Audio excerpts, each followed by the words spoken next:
Quick update of the markets and how we're currently faring. The market breadth has turned a little more positive than it was. 23 advances at least versus 26 declines seen on the Nifty. We're just about positive for today, 12,695, so 4 points positive, pretty much flirting with going into the red. We have the mid-cap index, which is holding out okay. It's also pretty flat. The auto index is the only glimmer of hope today, up around 0.35%. Otherwise, your banking index, again, now for the third or fourth session in a row, is kind of losing, down nearly a whole percent. So that was a quick market check. Over to you, Karanya.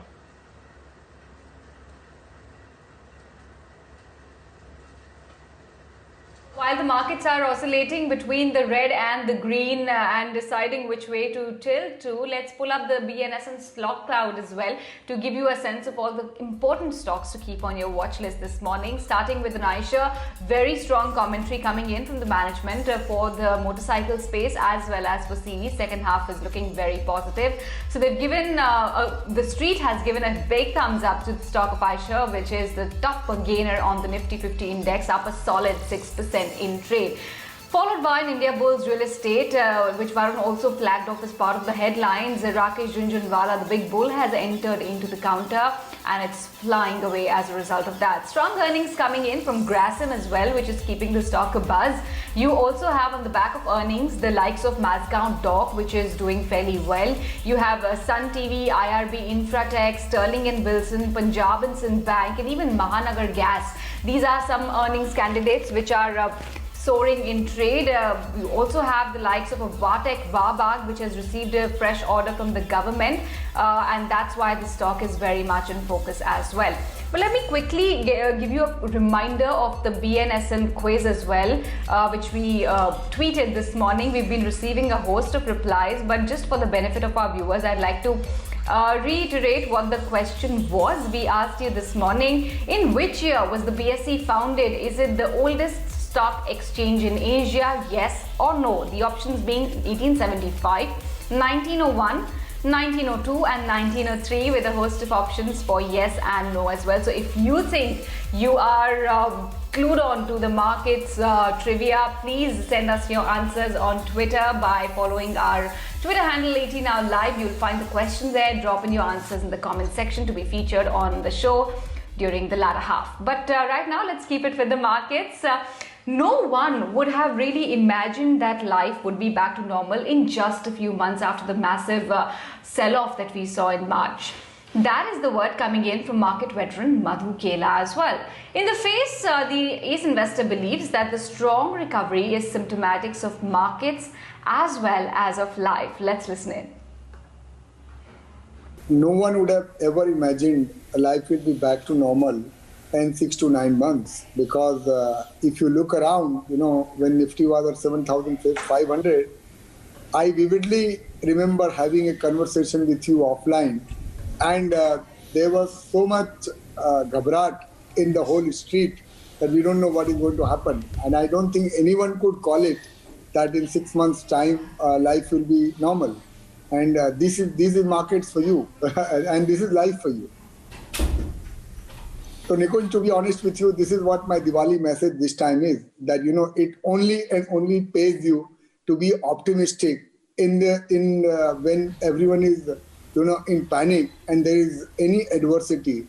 Only the optimism will take you forward. Okay, that was, of course, Madhu Kela. But let's switch gears. We're joined by a very special management, Kulin Lalbai, who's the Executive Director at Arvind Fashion. Good morning, sir, and thank you for taking out the time to talk to ET now. Let's begin with your Q2 numbers. Obviously, being in the retail space, in a retailer, physical at that, it must have been a challenging quarter, which is evident in the numbers. But could you, before we discuss the numbers, tell us what you've seen in the most recent months of perhaps October and November? Has it drastically improved, and is Q3 really looking up? Yes, it's, a very heartening recovery. In fact, just to put it in context, when we had the complete lockdown in Q1, our entire revenue was 10% of last year. In Q2, we ended at around 50% of last year. And as we have gotten into the Diwali period, what we call the festive season, the recovery has come back to 80% of last year. So it's a very, very strong month-on-month recovery. The recovery is happening across channels, both offline and online. And with this kind of momentum, we are actually expecting to get into EBITDA positive territory in Q3 itself. Oh, great, sir. That's very good news because currently the EBITDA loss has been running for 2 quarters. So, if we look at last year's whole year figure, do you think that by the end of FY21, Q4 that is, we'll at least get back to 60% of pre-COVID levels, or let's say last year? Actually, we are expecting by Q4 we will reach last year's level. So, we are still seeing the momentum build on every month. And last year Q4 was weak because there was some aspect of COVID which had already started affecting the numbers. So actually Q4 should be on year's Q4. So we expect a full recovery in that sense. Okay. Hi, Mr. Lalbhai. It's Karunya as well joining into the conversation. Just want to understand what is it that you're picking up from the lead indicators at this juncture, because you've stated in your commentary that you are confident of turning EBITDA positive in Q3. So tell us, what are the indicators and what are the key initiatives that will help you turn positive in the very next quarter? I think the strongest indicator is the festive sale. As you know, in our business, the Diwali sale period is a very, very critical period. And with a 75-80% recovery, it's a strong recovery. In fact, it's above our own internal expectations. What we have also done is we have brought a very large reduction on the cost side in our business. So, our cost this year will be 40% lower than last year. So even with a 75-80% recovery, we would be able to be EBITDA positive. That's one of the reasons why we would be able to hit positive EBITDA territory. On the the product side and channel side, just some insights. When we started the year, most of the sales were focused on shirts and polos, things people usually wear at home. But a very good thing that we are seeing is that denim, shirts, the other categories which were weaker have started also picking up now. The other thing which we are seeing is winter wear is picking up very well. This is a strong, protracted winter. So I think that also is a very good tailwind for our sector. So some of these fundamentals are strong. Digital is to be a huge growth driver. In Q2 itself, we were on a 20% growth in the digital side. The offline side was at 50% of last year. Digital was actually 20% above last year, and that momentum is actually accelerating.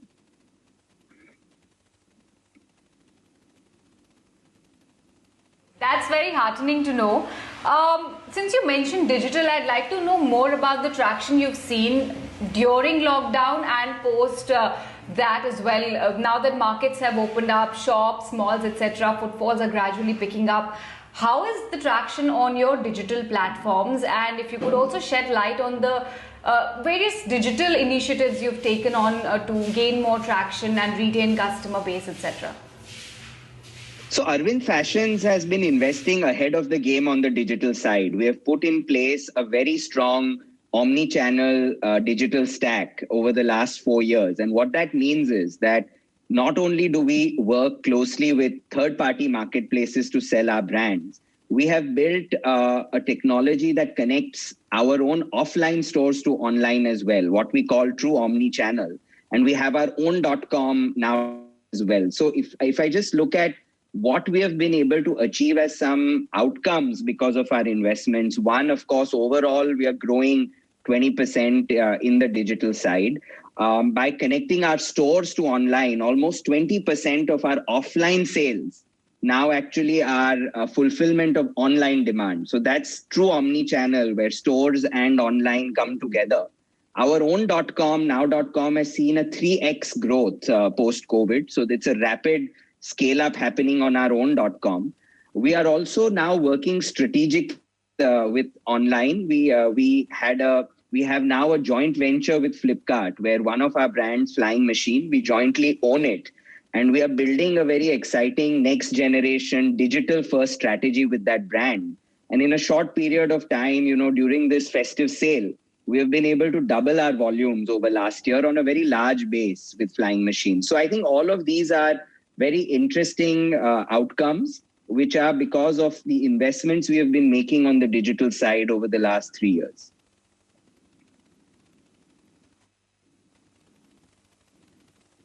That is indeed the way to go, especially for a lot of consumer-facing companies. Mr. Lalbhai, thank you so much for joining in this morning and talking to us about the way forward. Wish you and your loved ones a very happy Diwali from our end. Thank you. Happy Diwali. Thank you. All right, slipping into a break here. Plenty more when we come back. Stay tuned.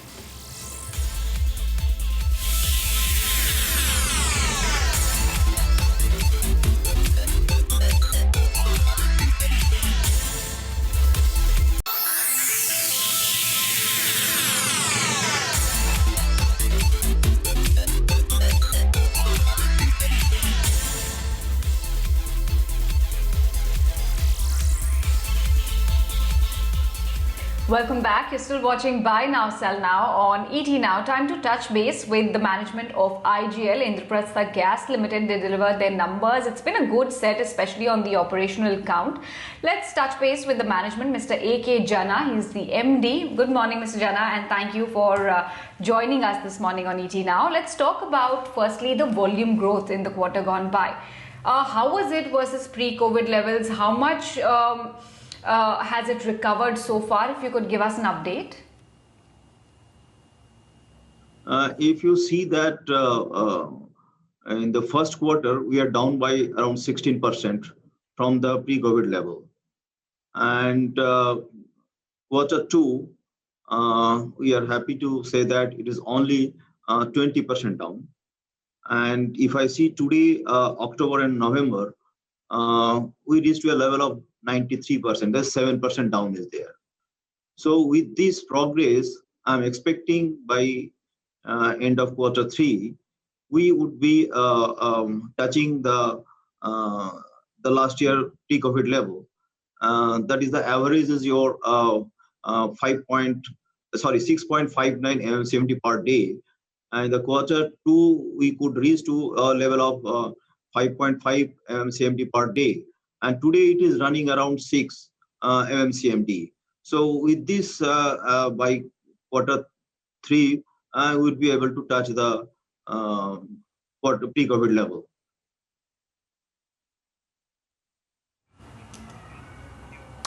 What about the margins? How is the trajectory looking like there, and what is the cost of input currently? See, margin will try to maintain the same. Cost, there are two things. You know, normally the prices for any product for this sector, the primarily two products are there. One is the CNG and the PNG. And it depends on the input cost, gas cost, and the second one is your operating and maintenance cost. Third one is the investment you are incurring for the new assets, and the fourth one could be because of your this foreign currency variations. So looking into that, since we are operating more than 15,000 kilometer network in Delhi itself, Delhi and NCR region, as well as 555 CNG stations. So the huge assets are there for maintaining that assets irrespective of your volume sale. You have to incur the cost for this maintaining the assets in the good healthy conditions.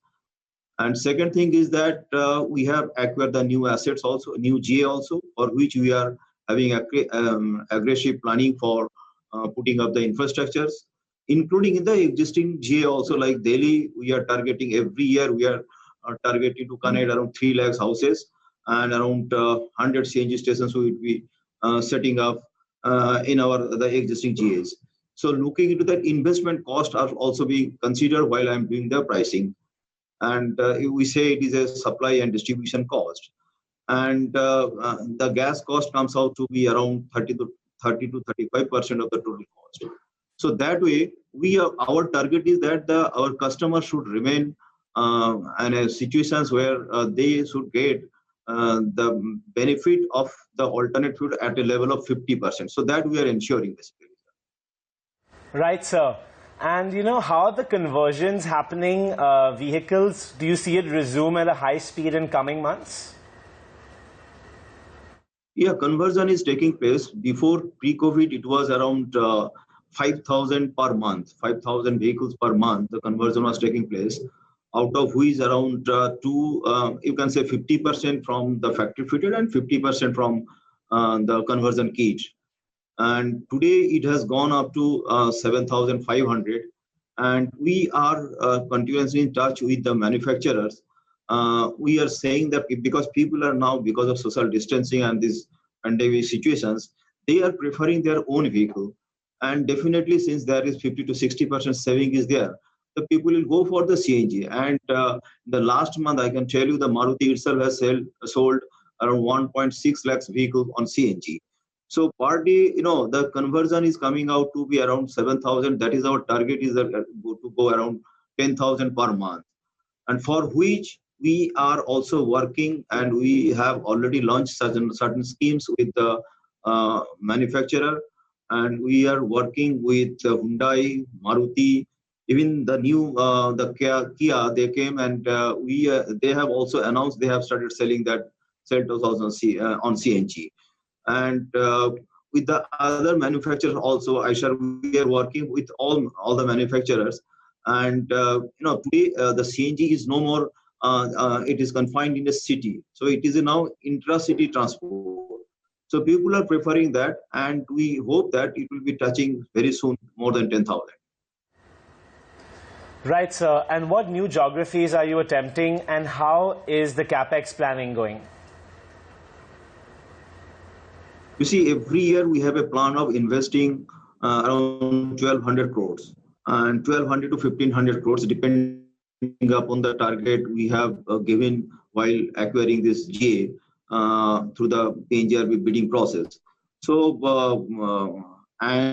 we are very well, even though the pandemic situation is there, today I can tell you the country, they have, by all the entities put together, around 4 lakhs house got connected, out of which 1,15,000 we have connected, the domestic connections basically. So if you see that way, our investment, whatever the planning was there at the beginning of this financial year, we still hope that we'll be able to reach not less than 90%. So it will be varying from 90 to 100% of this 1,200 crores. And finally, if you could tell us if the total volumes can remain in double digit over the next few years. Are you sticking to that previous guidance of yours? Yeah, we are putting our best effort to get that.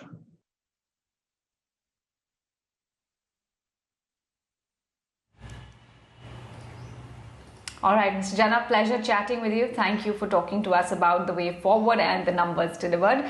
The stock of IGL, meanwhile, is quiet in trade, completely flat as we speak. Slipping into a break here, more conversations lined up when we come back. Keep it with ET Now.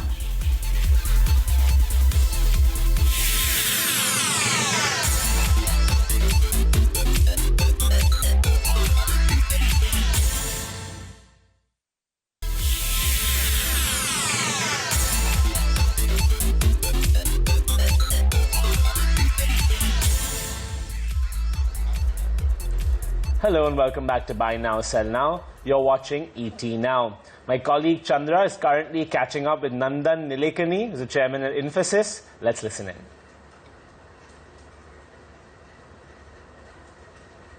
A very happy Diwali on behalf of all of us here at ET Now. Thank you, Chandra. Happy Diwali to you and your family and everybody at Times Now. Bye-bye.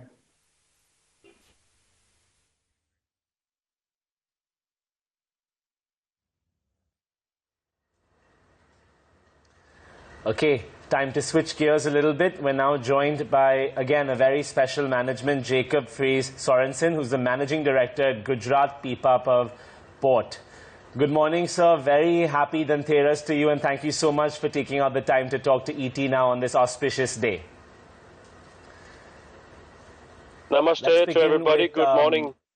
Quarter's performance. Yes. Well, I think we had a pretty good performance given the circumstances.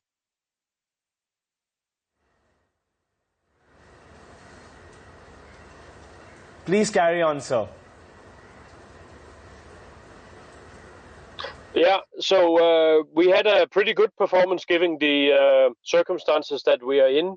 Of course, everybody knows that we are in the middle of COVID, but what it seems like is that volumes are recovering on the container. As I've been saying consistently, it is a U-shaped, slow recovery, and September was seeing some structural challenges with lack of empty containers, etc. But that seems to be back on track. We had some very good records for our bulk business, especially for fertilizer, where we are doing 3 train racks every 24 hours at the moment, and that was an all-time high in this month. Then you have probably also seen that the board decided also to pay dividend out with 2.01 rupee per share, and that is very, very consistent with our previous performances. And I'm also confident that we will stick to our key performance numbers for the whole financial year.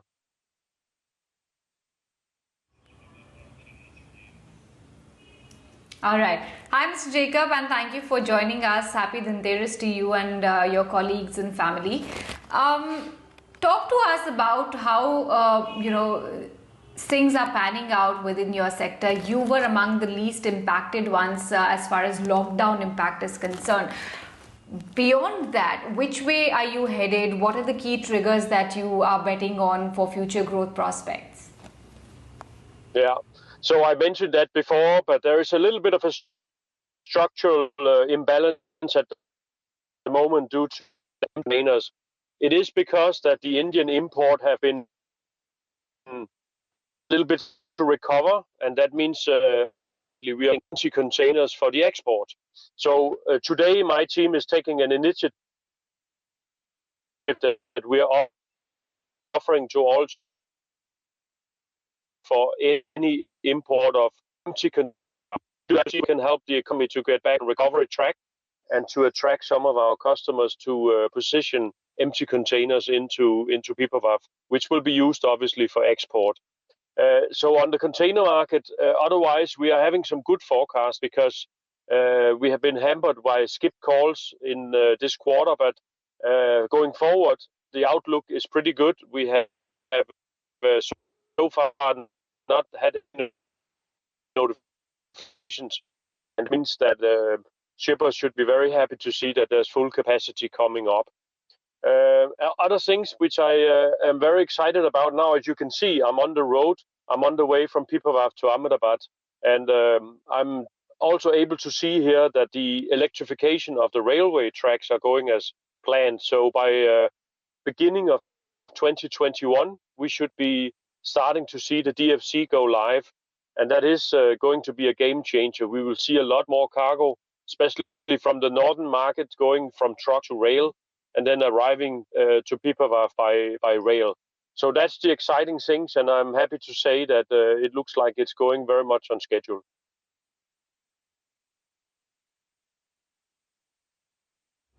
That's heartening to know. Could you finally give us your volume outlook and the segmental breakdown as well going forward? What is the outlook for various segments?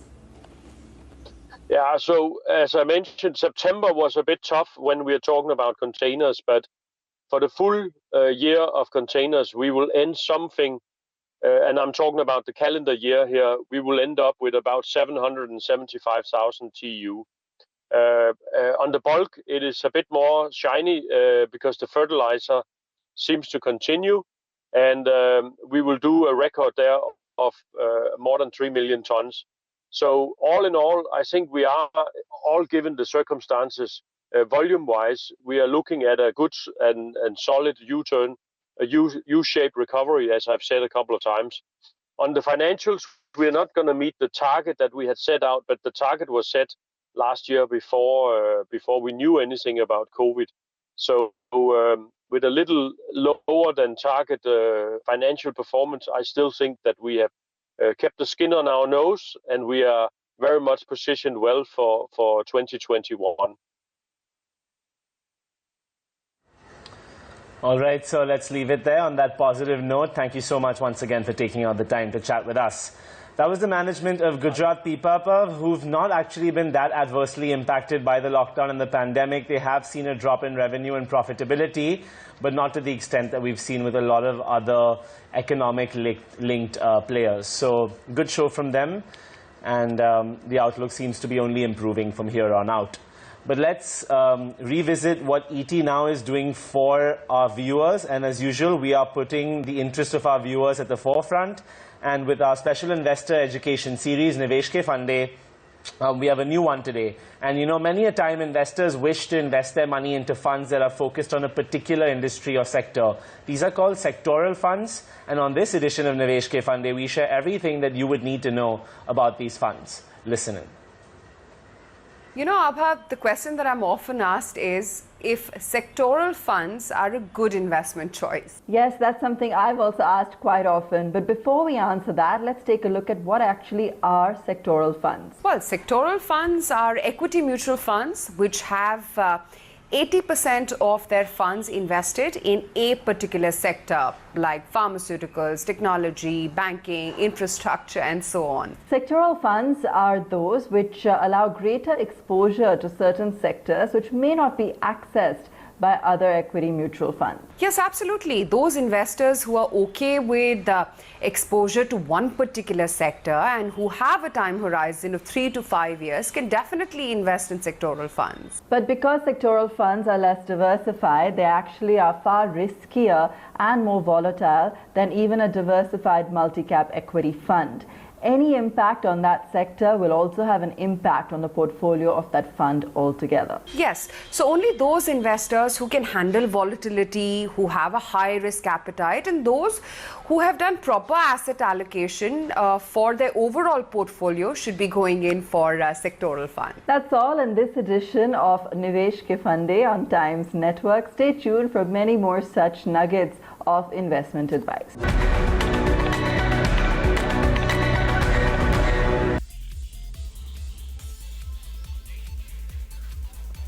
Welcome back. You're still watching Buy Now, Sell Now right here on ET Now, and it's time to reveal our daily quiz questions answer. What we asked you this morning was, in which year was BSE founded, and is it the oldest stock exchange in Asia? Yes or no? The correct answer to that question is option A. It was founded in 1875, and yes, it is the oldest stock exchange in Asia.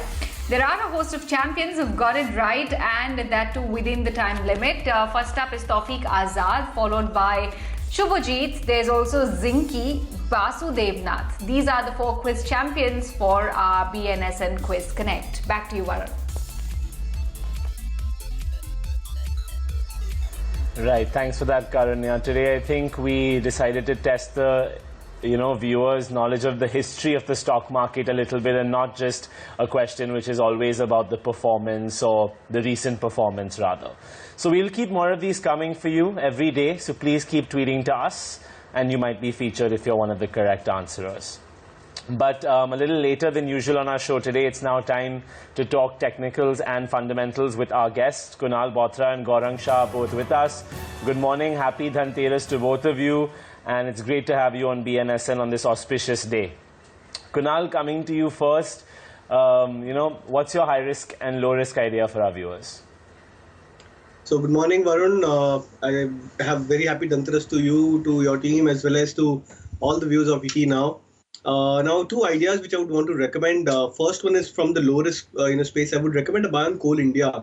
Now, I for one believe that there is a very strong short covering wave which is happening into the markets. It started with Bank Nifty, then financial services, and now I believe it's trickling on to the public sector enterprises stocks as well. So I believe Coal India and many of these other PSU names, even devoid of the PSU banking stocks, I think they should see a strong bout of short covering from current levels. So would recommend a buy on Coal India for a target of 135. Stop loss could be kept at 119 mark. The second would be a buy on Hero MotoCorp. This would be a slight moderate risk idea. I would not say a high risk because the beta nature of the stock has subsided significantly. You see the stock going into strong and sturdy kind of trends. Auto stocks have done pretty well for themselves, led by Eicher Motors today.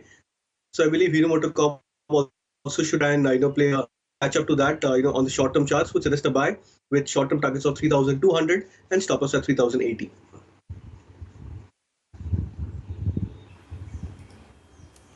Thanks, Kunal, for that. Gaurang, hi. Wish you a happy Dhanteras. Tell us, what are the stock bets you have for our viewers today? Thank you so much, and wishing you, your entire team at ET Now, and all the viewers of ET Now a very happy Dhanteras, happy Diwali, and season's greetings from our company Geojit Financial Services. So, Karanya, I think we have come, and this has been one of the best liquidity-driven markets in the past couple of years that we've seen. And with the kind of run-up that we've seen, you could expect a little bit of profit booking, a little bit of sideways to consolidation on the market. But what we believe is it is very prudent to be very specific, stock specific in this kind of a market. And with this view, we have two investment ideas. First one is from the mid-cap cement sector, JK Lakshmi Cement. Long-term target stands about 380. And the performance for the quarter gone by, if you have to reflect upon that, our belief is that third, fourth quarter and the next financial years are going to be very, very positive and strong for cement sector overall, and specifically for stronger large cap and mid cap cement companies. So JK Lakshmi Cement, both these stock ideas, Karanya, are long-term, low-risk investment ideas. So my humble request is that don't go and put all your money at one time. Use staggered approach. Deploy some investments right now, and on dips you can go on adding to it. The next one is from the NBFC or gold finance companies, as we call it, and that is Manappuram Finance. Fantastic delivery despite of the strong headwinds, thanks to the epidemic that India and the rest of the world had to witness. But for the quarters gone by, strong performance. And if you have to reflect upon purely on the gold loan portfolio and the prices of gold likely to moving up in the future, that's what the strong feeling is in the market, on the street, on the commodity side. 195 could be the targets on Manappuram Finance, low risk, long-term investment idea.